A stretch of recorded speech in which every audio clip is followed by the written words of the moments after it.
Hello everyone, চলে এসেছি most demanding video নিয়ে কিভাবে থিন হেয়ার ম্যানেজ করবে। এটা আমার রিয়েল ব্রাইডের উপরে করা, তাই জন্য ভিডিওটা লেন্থি হতে চলেছে, পুরোটা দেখতে থাকো। তো এখানে ফার্স্টেই আমি পাফ রেডি করব, তার জন্য আমি ব্যাক কমিং করে নিয়েছি কিছু সেকশন নিয়ে। দেন একটা ডোনাট কেটে স্টাফিংটাকে আমি হেয়ারের মধ্যে লাগিয়ে নিয়েছি ইউপিনের হেল্পে। এখানে দেখতেই পাচ্ছি ইউপিনটা আমি জিগজ্যাগ করে ইউজ করছি। দেন ব্যাক কমিং করা হেয়ারগুলো স্টাফিং এর মধ্যে ভালো করে অ্যাটাচ করে দেব এবং সাইড থেকে আমি কিছু হেয়ার নিয়ে স্টাফিংটাকে আরো স্ট্রং করে পাফটাকে রেডি করব।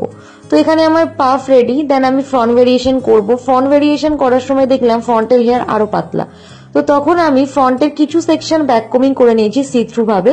দেন আমি ওই সেম ডোনাট থেকে পাতলা পাতলা ভাবে সেকশন করার জন্য একটু ডোনাট আমি কেটে নিয়েছি।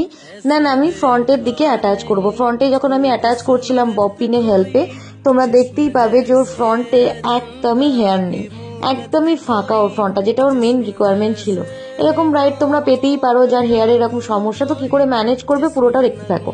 তারপরে আমি ডোনাটের ওপরে অল্প অল্প হেয়ার ব্যাক কমিং করে করে দেন পুরো স্টাফিংটার মধ্যে আমি কিন্তু অ্যাটাচ করে দিয়েছি। এইভাবে কিন্তু আমি দু সাইডের হেয়ারই প্রিপেয়ার করে নিয়েছি। এই পুরো হেয়ারটা যে আমি প্রিপারেশন করেছি এটা কিন্তু একটাই ডোনাটের হেল্পে করেছি। ফ্রন্ট, ব্যাক, পাফ সমস্ত কিছু একটাই ডোনাটকে কেটে কিন্তু আমি রেডি করেছি, কারণ যখন আমি আমার ব্যাগ খুললাম দেখলাম আমি একটাই ডোনাট ক্যারি করেছি। তারপর তো ছিল না আমার কাছে কোনো ফাইবার, তো সেই জন্যই আমি আইশ্যাডো প্যালেট থেকে ব্ল্যাক কালার তুলে ওর ফ্রন্টের যে সিটিটা ছিল ওটা একদম খালি লাগছিল, তাই ওখানে আমি কিন্তু আইশ্যাডো দিয়ে ফিল আপ করেছি। তারপর দেখতেই পেলে ডোনাটের বাকি কাটা অংশটাকে আমি টুইস্ট করে করে কিন্তু পুরো বানটাকে রেডি করেছি, ইউপিনের হেল্পে লক করেছি।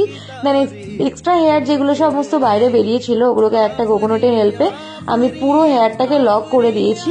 তো এখানে তোমরা দেখতেই পাচ্ছ যে কতটা clean and neat and clean hair হয়েছে। তো এখানে কিন্তু ওর হেয়ারের টেক্সচার যেরকম ছিল আর কিন্তু একদমই সেরকম নেই।